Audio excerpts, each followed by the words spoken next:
was going to sit down and have a talk with the mayor about some misinformation and about some of the things that's been going on.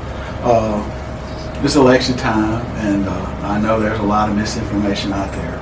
We're not trying to cover it all, but we want to at least tell the truth about some of the misinformation. And the first thing on there is, I heard that when the trash truck was down, they said the mayor said he didn't care nothing about no trash. That's right. So you probably hadn't had a chance to explain that. Right. Here's the opportunity. What do you want to know about that situation? Just like you just explained so eloquently about misinformation. There's a lot of that out there, and like you said, we can't get to it all. But to clear this particular subject up, the mayor was the only one that actually cared about the trash. The mayor, myself, Supervisor Davis, and his wife actually worked New Year's Day. The truck was at Waters. We had to go get the truck from Waters and take it to Freightliner, and we did that on New Year's Eve, not New Year's Day, New Year's Eve. And when we got back, we tried to create solutions of how to get the trash. There was a conference going on at that particular time that wasn't mandatory for any of us to attend, but we had board members at a conference while I was here trying to manufacture ways to actually get the trash away from these people's homes and out the street, because the animals started getting to them and all that type of stuff. So that's totally untrue, and that never came out of my mouth that I did not care. That's never came out of my mouth ever since I've been the mayor here. So that really bothered me, knowing that, no other mayor, I don't believe, would have got up New Year's Eve and met his supervisor somewhere and took the truck somewhere else because these people didn't have time to get to it. So that was totally untrue. Okay. Another misinformation that's out there, and if I hear it, I know, because people don't usually tell me anything, but it came up about say, well, the mayor didn't really do anything to get the money here.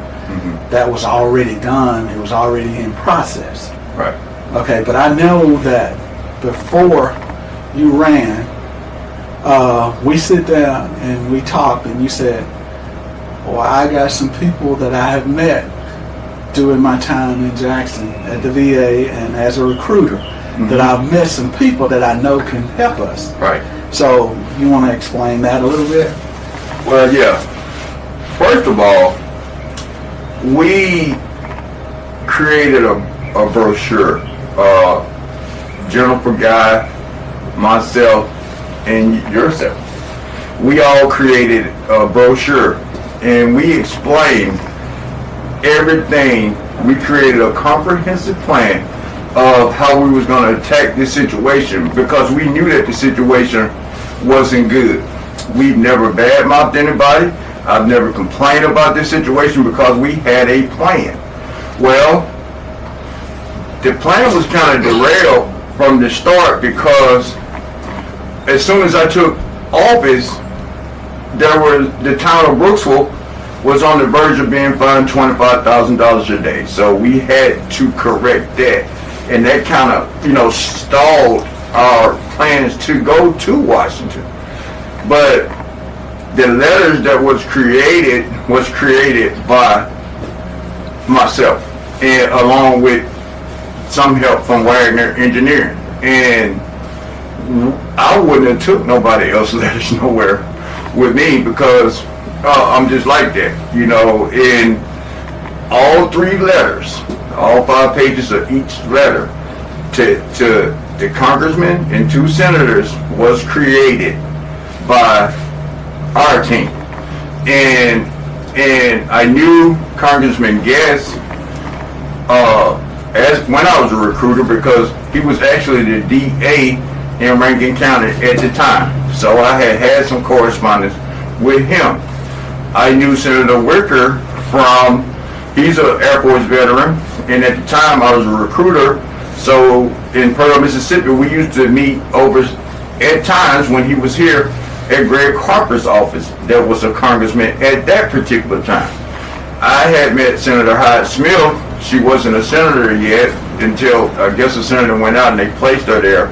But she worked in different aspects of government there concerning like development, urban development, things of that nature. So I had some correspondence with her as well. So it wasn't like when we actually went to DC that I was not familiar with most of them because I had some correspondence with them before.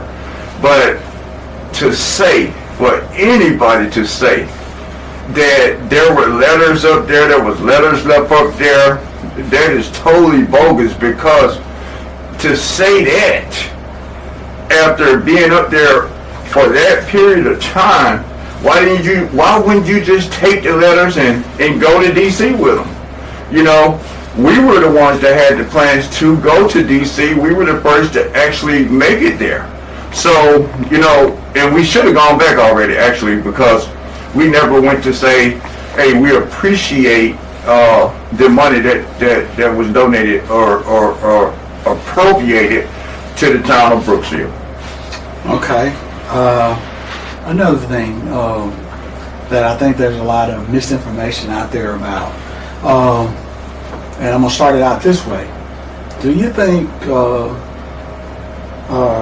Mayor Lynn, what's that? Spruill.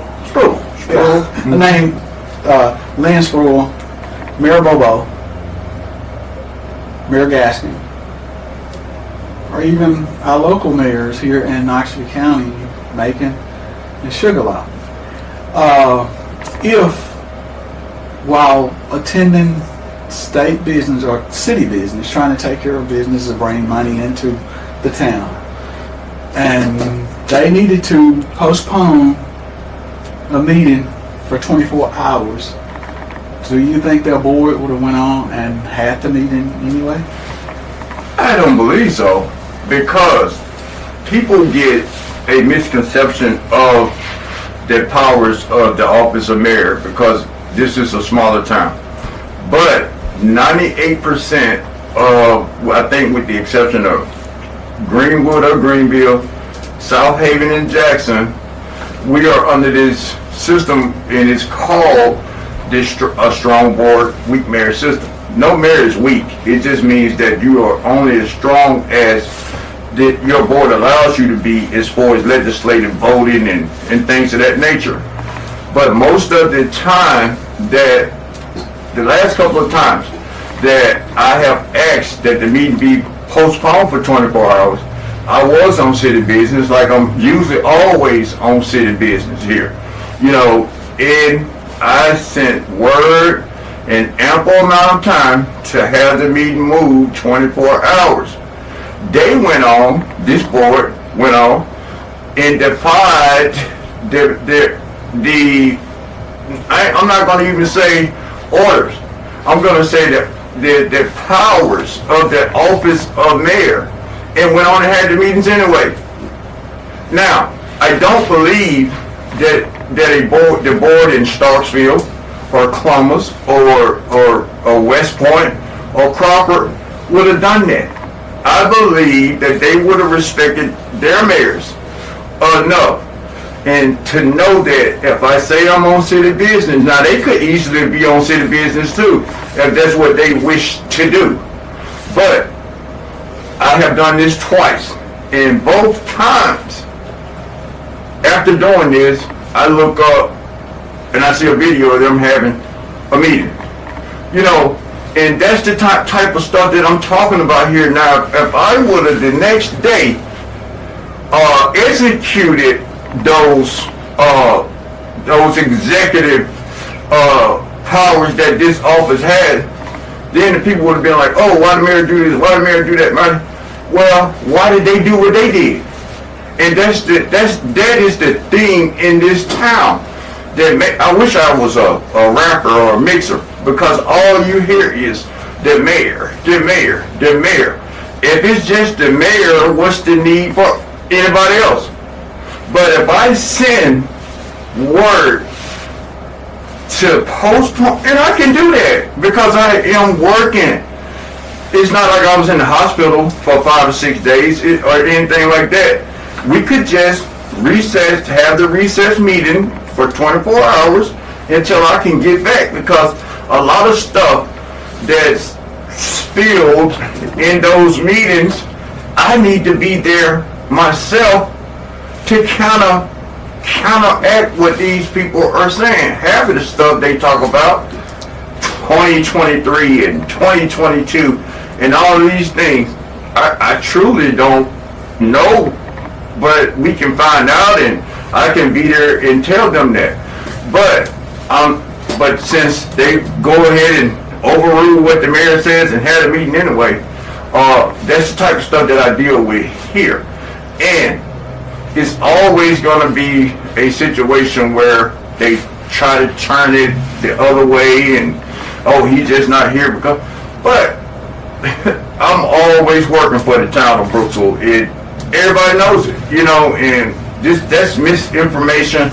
That's not misinformation there, because then I text you in ample amount of time. Yes. I text 2 other aldermen. I asked that it be placed on our thing, and they had it anyway. So what am I supposed to do as mayor? Should I act on what I can do, or should I just keep on doing what I do? And I think that it's pretty petty myself for them to do things like that. So my thing is, and I was raised like that, to always try to rise above the mess. And that's what we always try to do. Okay. We're going to move to some accomplishments. Mm-hmm. Or, like you said earlier, we set in motion a comprehensive plan. Right. And we know that the south side of Brooksville has always been neglected. Mm-hmm. So our plan was not to take away from the north side, but to bring the south side up to the north side. Mm-hmm. And one of the biggest things there was our school. Right. I know a lot of people said, I've heard it myself, you just need to bulldoze it down. But when I look at that school, I saw, and I remember at the interview, you said the heart of our town, or the heart of our neighborhood, something of that nature. Yes. They took away the heart of our neighborhood. But when I looked at the school, I see all that potential. I mean, it had been vandalized, Yeah. but those things could be taken care of. And you look at the potential. The building was structurally sound. Yes. When we first started looking at it, this is before you got in to office, we looked and we said, man, the air conditioners are all here and they're good, so we're not going to have to worry about air conditioning. We can get this building and we can do so many things. And I won't go into the things, and you don't have to either, the things that we had planned for it. But, and then somebody stole the air conditioners. Yeah. So that put on some more cost to it. Yeah, there was some cost that we didn't have in the plan. But can you talk a little bit about what it took to get our school back? Well, getting the school back, if it had been an easy task, it sat there 5 years dormant.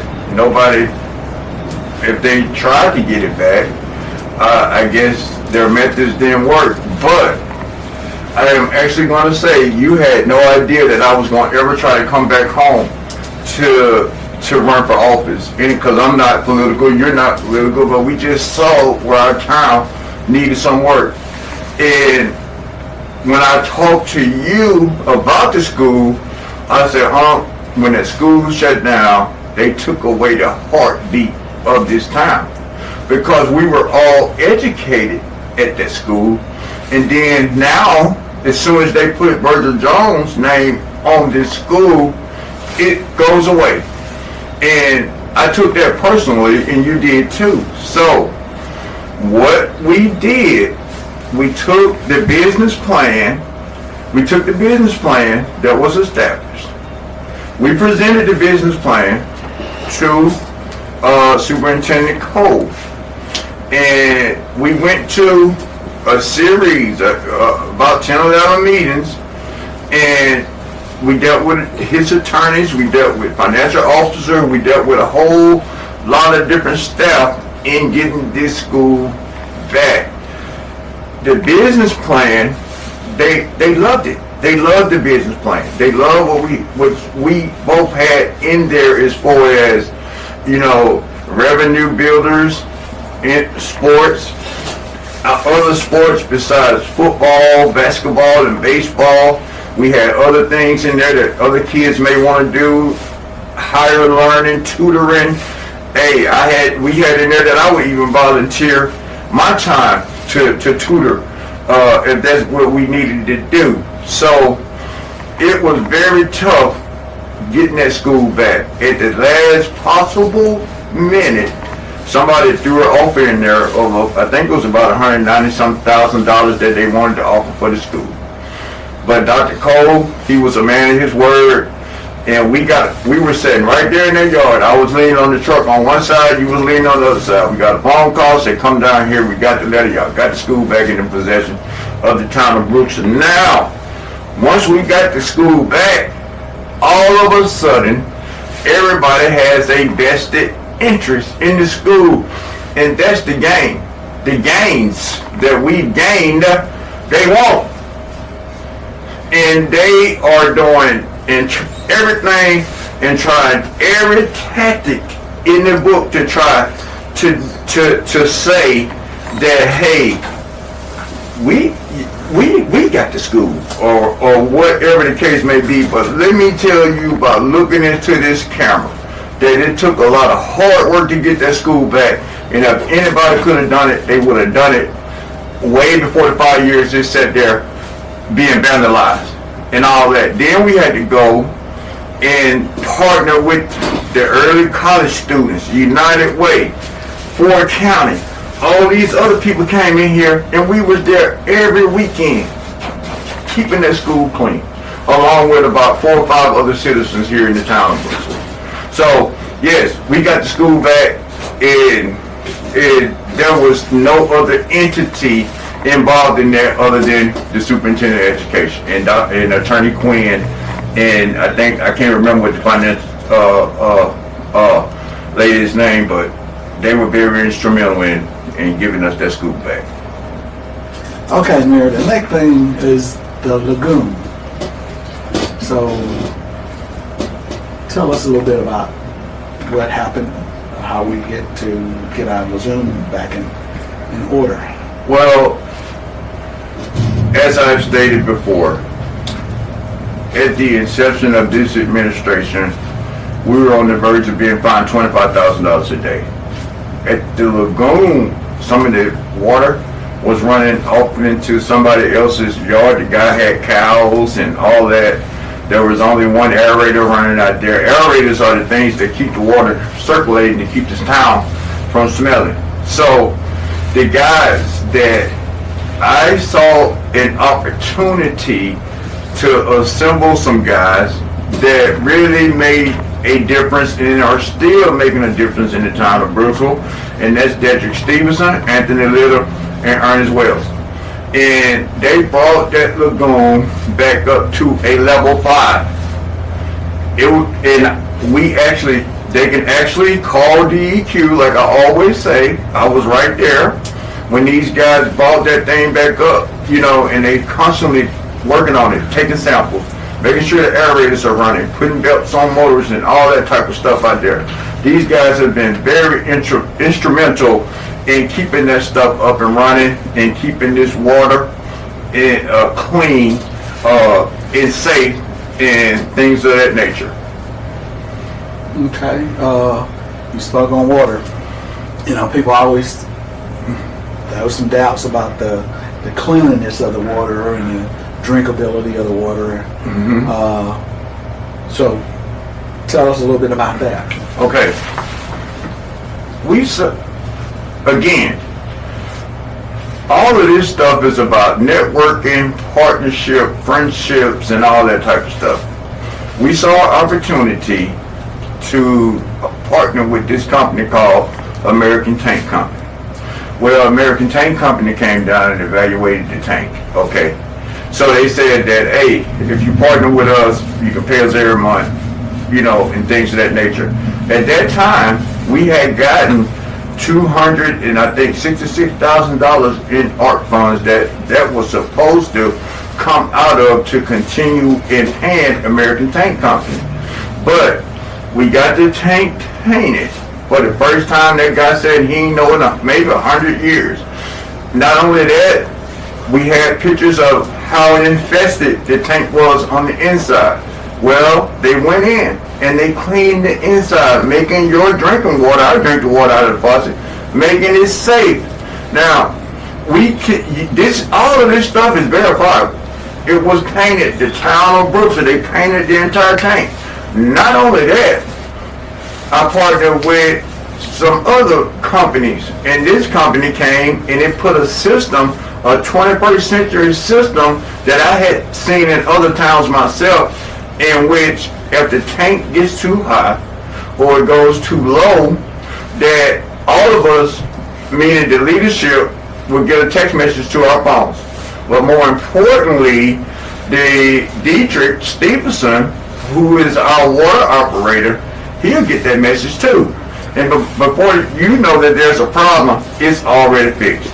And so we credit American Tank Company for coming in and partnering with us and getting our tank clean and painted in a 21st century system placed on it.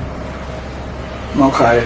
The last thing we're going to talk about is, we've had a lot of partnerships that we've created since you was elected. Just kind of speak on, I said earlier that you knew some people during your VA stay and your recruiting. Yes.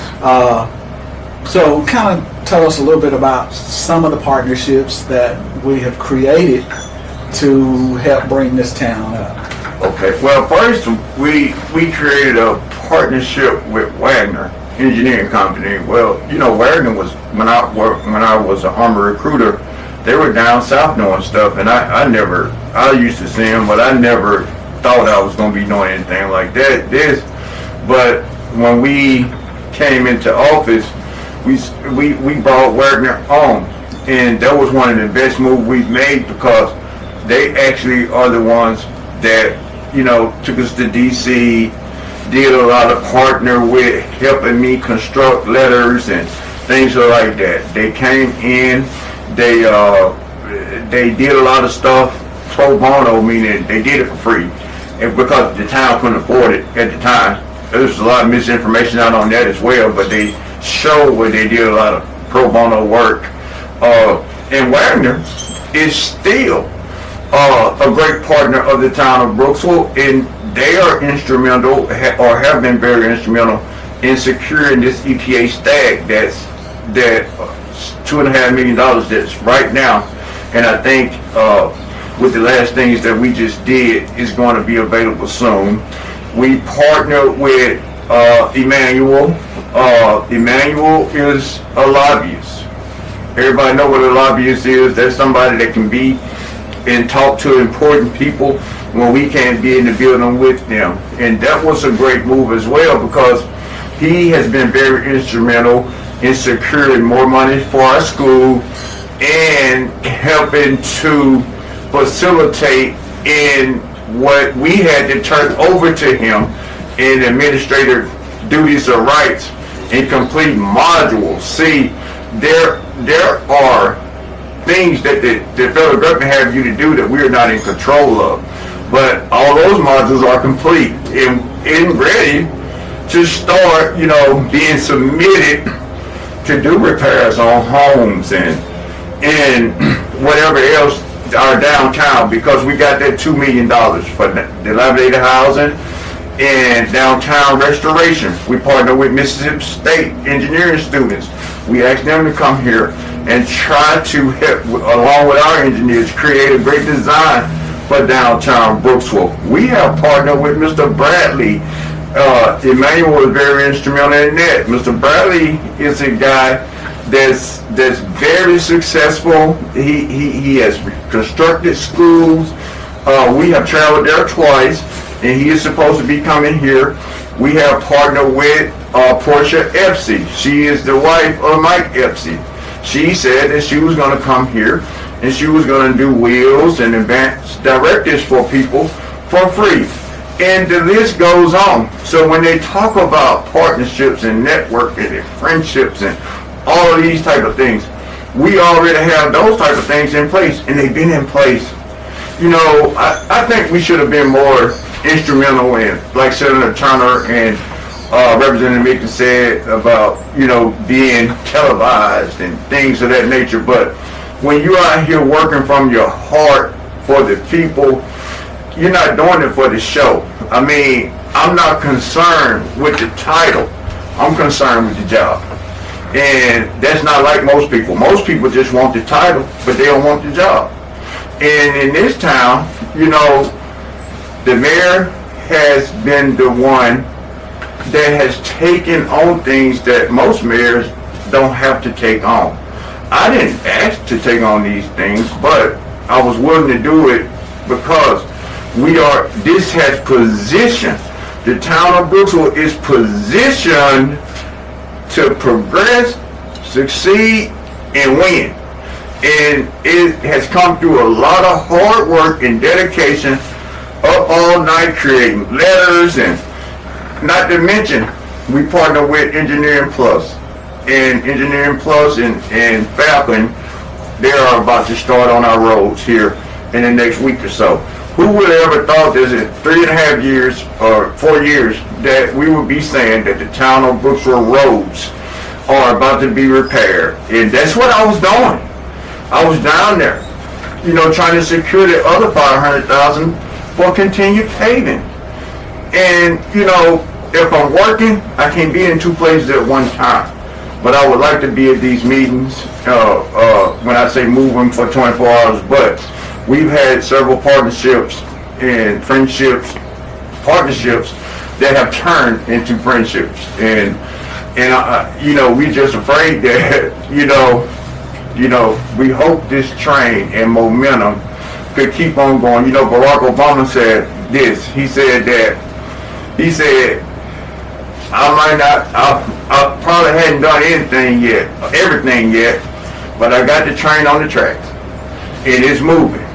And I think we haven't done everything yet, but we got the train on the tracks, and it's moving. Okay, and that's one thing I want to make sure that we get out there, because, you know, when you say fix the roads, okay, the road that's going to be paved real soon, you know, in the next few weeks, is the road where the sewage has already been fixed. Yes. Okay. You can't start on roads where the sewage system still got to be fixed. That's right. You know, you still got to fix that before you pave those roads. That's right. So we want the citizens to know that when you see a portion of the road being fixed, that's because the sewer lines under there is already repaired, has been already repaired. Yes. Others, we got to wait till we can get those sewer line fixed and water lines. We got to take care of those. Because you don't want to put down new pavement and then just start digging it up right away. That's right. Okay, and one other thing, go ahead. And then that's a good point. That's a great point. I didn't think about that, because when you see, we have camera a lot of these lines, and they have determined that these lines are good and the pipes are good enough to go ahead and pave. Well, when you see the side of Martin Luther King and Ada Mickens and that comes all the way up to Second Baptist, that means that everything is good on that side. But we also want to go on the other side of Martin Luther King up to Main Street, but we still got a couple of repairs to do over there before we can actually pave it, which is good because the appropriation that's that's supposed to be coming here, that should come in just the right time. So that was a great point you made right there, because yeah, you're going to see like South Oliver, Martin Luther King, and Ada Mickens, and you're going to wonder, well, what about the other side? We coming to the other side. And one thing, we were talking about partnerships, and we definitely don't. And I know you can't get everything into a small video, but our very own Russ Gunner was very instrumental with, and Amanda McBride. Mm-hmm. All the things that they are doing, we're trying to build our leadership team. We got people here, spark plugs, or they are working together to make this town better. And the benefit that we can receive from Community Unlimited is just major. Entrepreneur team. If you're thinking about creating a business, or if you need some help with your business, we're trying to get the thing set up, the meeting set up, where the entrepreneur team is going to come in. Yeah. And then just think about how much Creighton Coleman has meant. Creighton has been great. Yeah, Amanda Russ. Elizabeth Kyle. Oh yeah. Mr. Little out of Congressman Guest's office. We just can't say enough about that, and that's another thing right there. We secured that grant way back in, what was it, 2022 or 2023? I think it was 2023 because it's been so much, but we didn't say anything about it because it wasn't time to say anything about it yet. So a lot of things are all about timing.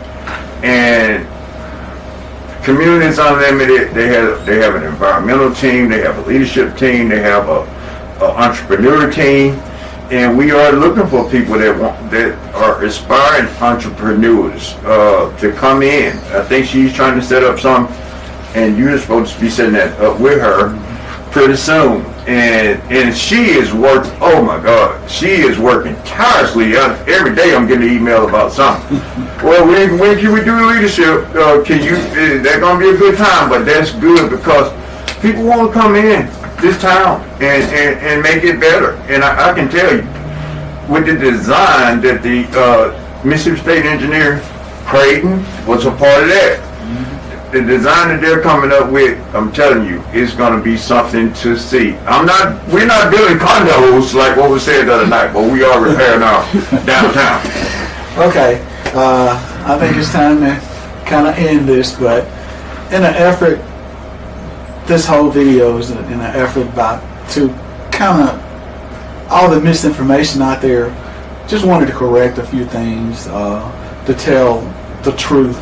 And the truth on these things can be verifiable. Mm-hmm. There's paperwork.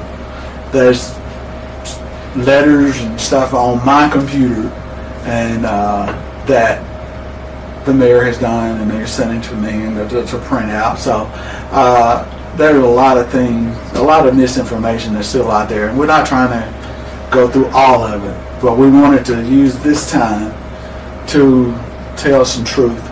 Got any other question?